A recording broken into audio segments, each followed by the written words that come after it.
ang buhay ng mga taong may liwanag ng Diyos.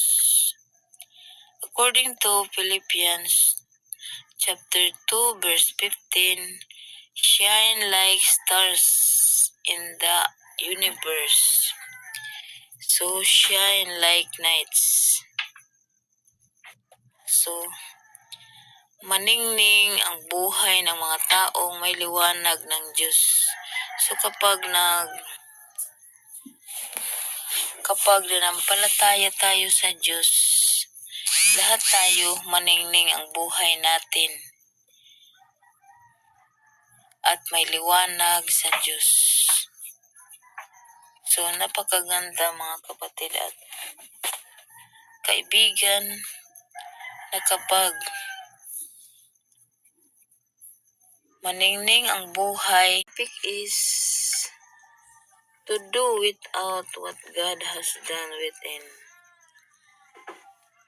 To do without what God has done within. So, ito ay tungkol sa pagtiwala sa gawa ng Diyos. Sa loob mo.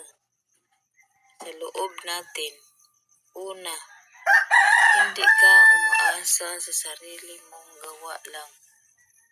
According to Galatians 2 verse 20, it is no longer I who live, but Christ who lives in me.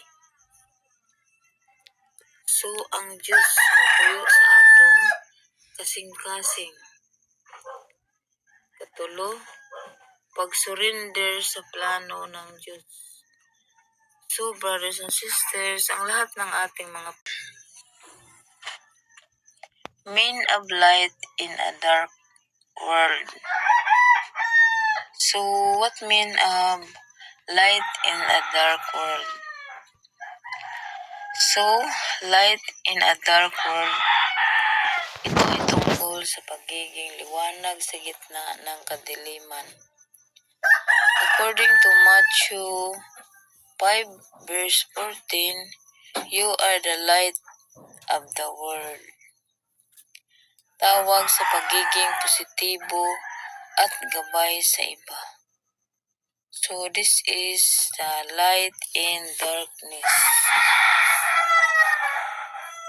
So, ang Diyos ang kahayag sa kalibutan.